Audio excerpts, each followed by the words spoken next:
Pankaj school से घर लौटा था। दिन भर की थकान उसके चेहरे पर झलक रही थी, जैसे उसके भारी बैग का वजन अब भी उसके कंधों पर हो।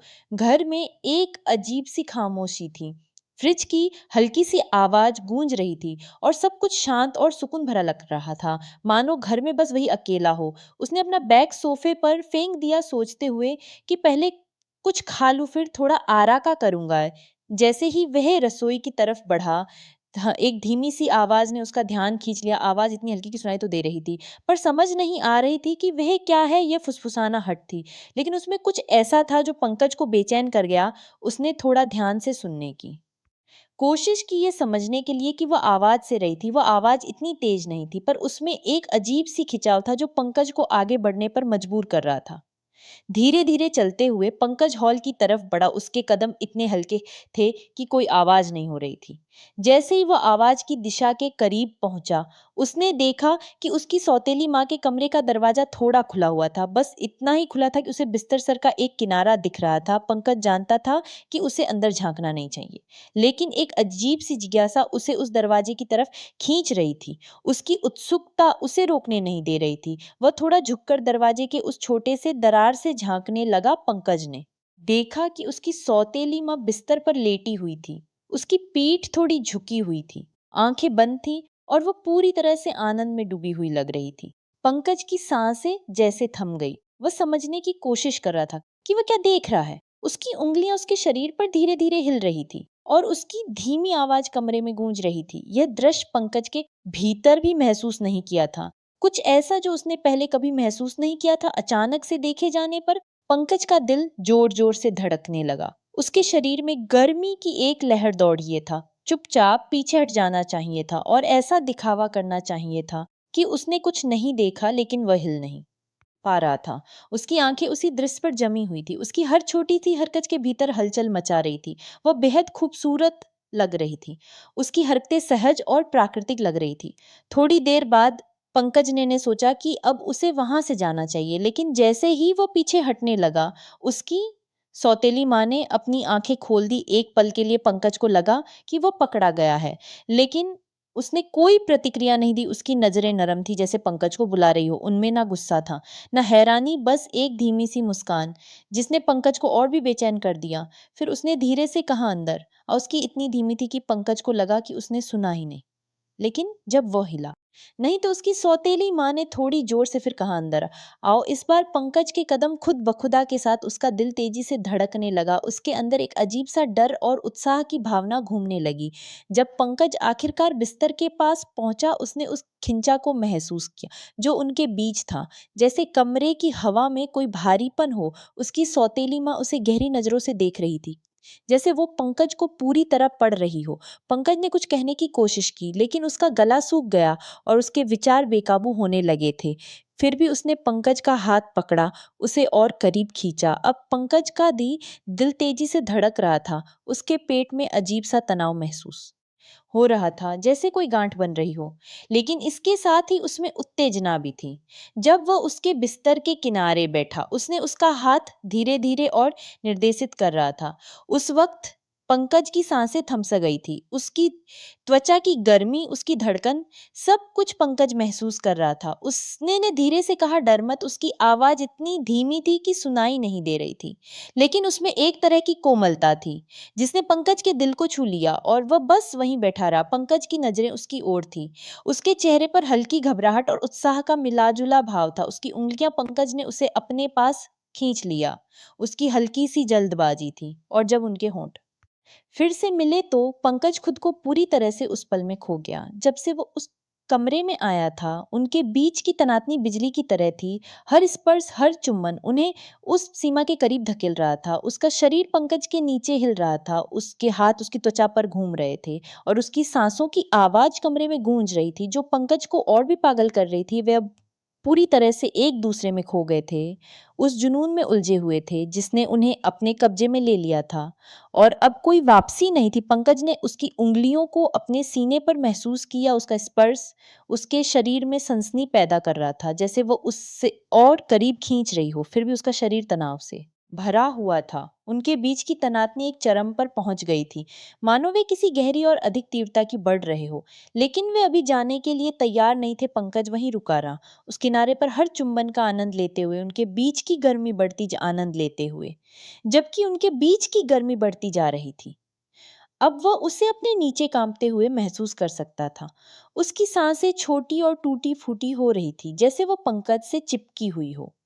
उसका शरीर पंकज के खिलाफ इस तरह दबा हुआ था कि उसका सिर चकरा रहा था, और वह जानता था कि वह भी वही महसूस कर रही थी, वही असहनीय तनातनी, वही बेताबी। लेकिन वे अभी वहां नहीं थे जहां होना चाहिए था। वे अभी भी उस किनारे पर रुके थे, उस पल को खींचते हुए, उम्मीद को थोड़ा और बढ़ाते हुए, जब तक कि वह सहने के काबिल ना रही। यह पल परफेक्ट था, उनके बीच का यह जुड़ाव, जब पंकज ने उसे अपने करीब खींचा और उनके शरीर एक साथ तालमेल में चलने लगे। तब उसे पता था कि इसके बाद कुछ भी वैसा नहीं रहेगा। फिर उन्होंने एक सीमा पार कर ली, लेकिन अब पंकज को किसी चीज की परवाह नहीं थी।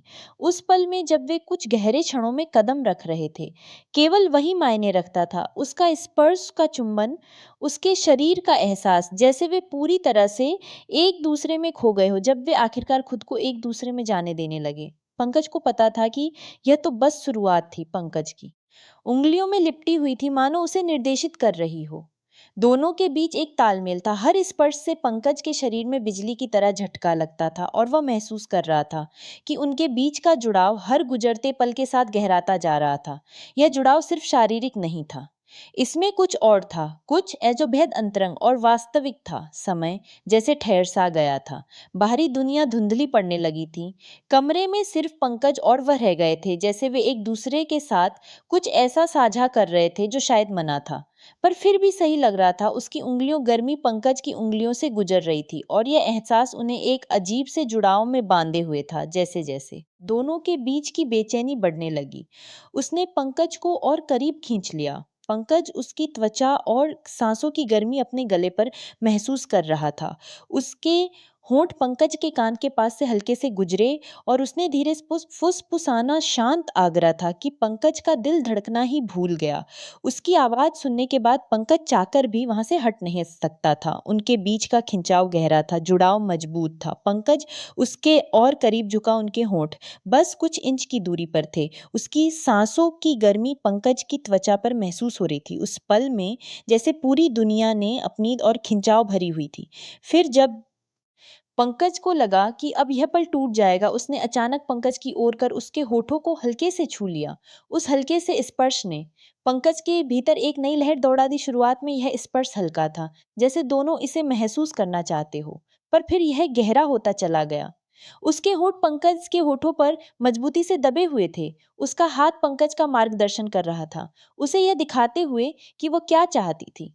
और यह वही था जो पंकज भी चाहता था। उनके बीच एक ऐसी चाहत थी जो शायद केवल वही समझ सकते थे। ऐसा लग रहा था जैसे दोनों के अंदर जो भी दबा हुआ था वो अब बहकर बाहर आ रहा था। हर स्पर्श, हर सांस, हर धड़कन, सब एक साथ जुड़ रहे थे। आखिरकार उन्होंने उस बेचैनी के आगे झुक ही गए जो उनके बीच बढ़ती जा रही थी। वे यूं ही एक दूसरे में लिपटे रहे, वक्त जैसे ठहर गया था। पंकज महसूस कर सकता था कि उसका शरीर हल्का सा कांप रहा था। उसकी धीमी सांसें कमरे की हवा में गूंज रही थी। फिर वह थोड़ा पीछे हटी और उसका माथा पंकज के माथे से टकराया। उसकी आंखें आधी खुली थी, आधी बंद, जैसे वह अपनी सांसें संभाल रही हो। उसकी हल्की मुस्कान ने पंकज के दिल को खुशी से भर दिया था। तुम ठीक हो? उसने धीरे से पूछा। उसकी आवाज में एक कोमलता थी जो पंकज को सुकून और अपनापन महसूस करा रही थी। पंकज ने सिर हिलाकर हाँ कहा, क्योंकि शब्द उसके मुंह से नहीं निकल रहे थे। वह फिर से मुस्कुराई। उसकी उंगलियां पंकज के बालों में हल्के से गुजरी। उसने एक बार फिर पंकज के गाल पर हल्के से अपने होंठ छुआ दिए, और फिर पूरी तरह पीछे हम हट गई। कमरे में अब एक गर्म शांत माहौल था। जो तनाव पहले था वह अब मलचोल चमकदार संतोष में बदल चुका था। दोनों ने काफी देर तक कुछ नहीं कहा, बस यूं ही बैठे रहे। उनकी सांसें धीरे धीरे सामान्य हो रही थी, और उनके बीच की गर्मी अब अधिक अंतरंग और नरम हो गई थी। उसने अपना सिर पंकज के कंधे पर टिक लिया, जैसे वे इस धीमी ढलती का रोशनी में बैठे थे। घर की हल्की की आबादी रोशनी में घेर रही थी। जो भी उनके बीच था वह नया, नाजुक और पूरी तरह से अप्रत्याशित था, लेकिन उस पल में इन सब का कोई मतलब नहीं था। बस इतना ही मायने रखता था कि वे वहां थे, कुछ ऐसा साझा कर रहे थे जो बेहद खास था। जैसे ही खिड़की से छनकर आती धूप हल्की होने लगी, कमरे में एक सुनहरी चमक बिखरने लगी। लेकिन कमरे के अंदर अभी भी एक अदृश्य ऊर्जा भरी हुई थी जो उन पलों की गहराई को बयां कर रही थी। भले ही दोनों चुप थे, लेकिन ऐसा लग रहा था मानो बस ये ऐसे पल के इंतजार कर रहे हो जो अभी पूरी तरह से घटा ना हो। पंकज महसूस कर सकता था कि वो अब आराम कर रही थी, पर जिस तरह से वो पंकज के और करीब सिमट रही थी, उसका हाथ पंकज के सीने पर टिका हुआ था। यह साफ था कि उनके बीच जो शुरू हुआ था वो अभी खत्म नहीं हुआ था। पंकज का दिल अब भी तेजी से धड़क रहा था और एक अजीब-सी उत्तेजना और घबराहट उसके भीतर घूम रही थी। पंकज की चेतना पर उसकी उपस्थिति का हर हिस्सा हावी था। उसकी धीमी सांसें, उसकी त्वचा की गर्मी जो पंकज की त्वचा से छू रही थी, और उसके परफ्यूम की खुशबू जो अब भी हवा में घुली हुई थी। अचानक उसने हल्के से गले के पास हल्के से छू गए, और इस स्पर्श ने पंकज के शरीर में एक सनसनी भर दी। यह छुअन हल्की थी, जैसे पंकज वहां था ही नहीं, पर इसने उसके भीतर एक अनजान एहसास को जगा दिया। कुछ पल के लिए पंकज ने अपनी आंखें बंद कर ली और उस एहसास को अपने भीतर समाने दिया। जब उसने फिर से उसकी ओर देखा तो उनकी नजरें मिली। उसकी आंखों में एक अलग सी चमक थी, लेकिन उसके भीतर छिपी एक भूख साफ नजर आ रही थी, जो पंकज की ही तरह थी। उसने एक शब्द भी नहीं कहा, लेकिन उसकी उंगलियों का स्पर्श पंकज की त्वचा पर हल्के हल्के घूमते हुए बहुत कुछ कह गया। पंखा आगे बढ़ा और इस बार उसके होठों को छुआ, पर अब कोई हिचकिचाहट नहीं थी, कोई सीमाओं का डर नहीं था। यह चुंबन गहरा था, और वह चाहत जो दोनों ने अब तक रोकी हुई थी बाहर आने लगे थी। उसकी उंगलियां पंकज के सीने पर धीरे धीरे सरकने लगी, और फिर उसकी उंगलियां पंकज की शर्ट के कपड़े में कस गई, जैसे वह उसे और करीब खींचना चाह रही हो। पंकज महसूस कर सकता था कि उसके शरीर की प्रतिक्रिया उसकी ओर बढ़ रही थी। यह पल जितना रोक रहा था, उतना ही पंकज को खींचे ले जा रहा था। हालांकि एक सच था जो उनकी इच्छा के रास्ते में आ रहा था। वो पंकज की सौतेली माँ थी। यह संबंध पहले से ही उलझा हुआ था, लेकिन अब उनकी इच्छाएं इस कड़वाहट को और भी खतरनाक बना रही थी। पंकज खुद को उसे चाहने से रोक नहीं पा रहा था, और वो भी जब उसके हाथ पंकज के गले के पीछे सरक गए, और जब वो बिस्तर पर अपनी स्थिति बदल रही थी तो उसका शरीर तकियों पर आराम से लेट गया। उसने पंकज को अपनी ओर खींचा, और पंकज उस खिंचाव के पीछे पीछे बढ़ता चला गया। जल्द ही पंख खुद को उसके ऊपर झुका हुआ महसूस करने लगा, और उसका सीना ऊपर नीचे होने लगा। उसकी आंखें पंकज की आंखों में ही टिकी रही, और उस पल की गर्माहट दोनों के बीच महसूस की जा सकती थी। उसने अपना हाथ ऊपर उठाया और पंकज के शरीर की रेखा को हल्के से छुआ। फिर उसने पंकज को नीचे की ओर खींचा, और उनके होंठ एक और गहरी गर्मजोशी से भरी चुंबन में डूब गए। उसके हाथ पंकज की पीठ और कंधों को छू रहे थे, पंकज को अपने पास और करीब खींच रहे थे। उसकी त्वचा की गर्मी पंक के शरीर को सुलगा रही थी, और पंकज उसकी धड़कन महसूस कर सकता था, जो उसके ही दिल की धड़कन की तरह तेज हो रही थी। पंकज ने अपने हाथ उसकी कमर पर नीचे की ओर सरकाए, उसकी त्वचा की बनावट को अपनी उंगलियों के नीचे महसूस किया। जब वह उसकी शर्ट के किनारे पर पहुंचा तो थोड़ी देर के लिए रुका, यह सोचते हुए कि कहीं वो कोई सीमा तो पार नहीं कर रहा है।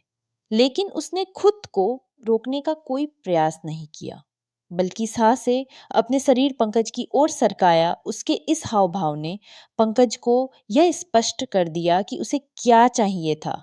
जब पंकज की उंगलियां उसके कपड़ों के नीचे सरक गई, और जब उसने उसकी त्वचा की गर्माहट पर अपना हाथ रखा, तो उसने उसकी हल्की सी सुनी। यह आवाज पंकज के भीतर एक नई लहर दौड़ा गई। उसके हाथ पंकज के बालों में उलझ गए। उसे और करीब खींचते हुए उसने चुंबन को और गहरा किया। उसके होंठ हल्के से खुले थे, और उसके शरीर में बसा तनाव पंकज साफ महसूस कर सकता था। उसके हर स्पर्श में ऐसी तीव्रता थी कि पंकज के लिए कुछ और सोचना असंभव हो गया था। वे अब एक दूसरे में पूरी तरह से खो गए थे। उनके बीच की सारी दीवारें गिर रही थी। ऐसा लग रहा था जैसे वे एक ऐसी चाहत को पूरा कर रहे थे जो बहुत समय से भीतर दबी हुई थी। अब उनके पास वापसी का कोई रास्ता नहीं था, और उन दोनों में से किसी ने इसकी परवाह भी नहीं कि उसने पंकज पर हल्की सिया भरी। उसकी उंगलियां पंकज के बालों में कस गई, और उसने अपना शरीर पंकज के खिलाफ दबा दिया। उसकी उस आहट से पंकज के भीतर एक नई चाहत की लहर दौड़ गई। उसकी महक, उसका स्वाद और उसके शरीर का एहसास पंकज को मदहोश कर रहा था। पंकज का हर हिस्सा जल रहा था, और उसे पता था कि अब कोई वापसी नहीं थी। इस पल के बाद तो बिल्मो पंकज ने एक पल के लिए खुद को पीछा उसकी आंखों में देखा यह सुनिश्चित करने के लिए कि वो अभी भी उसके साथ है या नहीं। उसकी आंखों जो भाव था उसने पंकज को सब कुछ बता दिया। वहां कोई झिझक नहीं थी, कोई दूसरा विचार नहीं था, बस वही जलती हुई भूख थी जो शुरुआत से ही दोनों को एक दूसरे के करीब खींच रही थी। पंकज ने उसे अपने पास खींच लिया, उसकी हल्की सी जल्दबाजी थी। और जब उनके होंठ फिर से मिले तो पंकज खुद को पूरी तरह से उस पल में खो गया। जब से वो उस कमरे में आया था उनके बीच की तनातनी बिजली की तरह थी। हर स्पर्श, हर चुंबन उन्हें उस सीमा के करीब धकेल रहा था। उसका शरीर पंकज के नीचे हिल रहा था, उसके हाथ उसकी त्वचा पर घूम रहे थे और उसकी सांसों की आवाज कमरे में गूंज रही थी जो पंकज को और भी पाक कर रही थी। वे अब पूरी तरह से एक दूसरे में खो गए थे, उस जुनून में उलझे हुए थे जिसने उन्हें अपने कब्जे में ले लिया था। और अब कोई वापसी नहीं थी। पंकज ने उसकी उंगलियों को अपने सीने पर महसूस किया, उसका स्पर्श उसके शरीर में सनसनी पैदा कर रहा था, जैसे वह उसे और करीब खींच रही हो। फिर भी उसका शरीर तनाव से भरा हुआ था, उनके बीच की तनातनी चरम पर आ था। वे किसी गहरी और अधिक तीव्रता की ओर बढ़ गई थी, मानो वे की किसी गहरी जाने के लिए तैयार नहीं थे। पंकज वहीं रुका रहा, उस किनारे पर हर चुंबन का आनंद लेते हुए, जबकि उनके बीच की गर्मी बढ़ती जा रही थी। ऐसा लग रहा था कि वे दोनों इस तीव्रता से फट जाएंगे। अब वो उसे अपने नीचे कांपते हुए महसूस कर सकता था। उसकी सांसें छोटी और टूटी फूटी हो रही थी, जैसे वो पंकज से चिपकी हुई हो। उसका शरीर पंकज खिलाफ इस तरह दबा हुआ था कि उसका सिर चकरा रहा था और वो जानता था कि वो भी वही महसूस कर रही थी, वही असहनीय तनातनी, वही बेताबी। लेकिन वे अभी वहां नहीं थे जहां होना चाहिए था। वे अभी को खींचते हुए, उम्मीद को थोड़ा और बढ़ाते हुए, जब तक कि वह सहन करने के काबिल ना रहे। ये पल परफेक्ट था, उनके बीच का यह जुड़ाव, जब पंकज ने उसे अपने करीब खींचा और उनके शरीर एक साथ तालमेल में चलने लगे, तब उसे पता था कि इसके बाद कुछ भी वैसा नहीं रहेगा। फिर उन्होंने एक सीमा पार कर ली, लेकिन अब पंकज को किसी चीज की परवाह नहीं थी। उस पल में जब वे कुछ गहरे क्षणों में कदम रख रहे थे, केवल वही मायने रखता था। उसका स्पर्श, उसका चुंबन, उसके शरीर का एहसास, जैसे वे पूरी तरह से एक दूसरे में खो गए हो। जब वे आखिरकार खुद को एक दूसरे में जाने देने लगे, पंकज को पता था कि यह तो बस शुरुआत थी। तो दोस्तों, यह थी कि पंकज की आज की कहानी। आपको यह कहानी कैसी लगी कमेंट करके ज़रूर बताएं। अगर आपको यह कहानी पसंद आई हो तो इसे लाइक करें और अपने दोस्तों के साथ शेयर करें। आगे भी ऐसी ही रोमांचक कहानियों के लिए हमारे चैनल को सब्सक्राइब करें और बेल आइकन दबाना ना भूलें ताकि आप हमारी कोई भी कहानी मिस ना करें। धन्यवाद।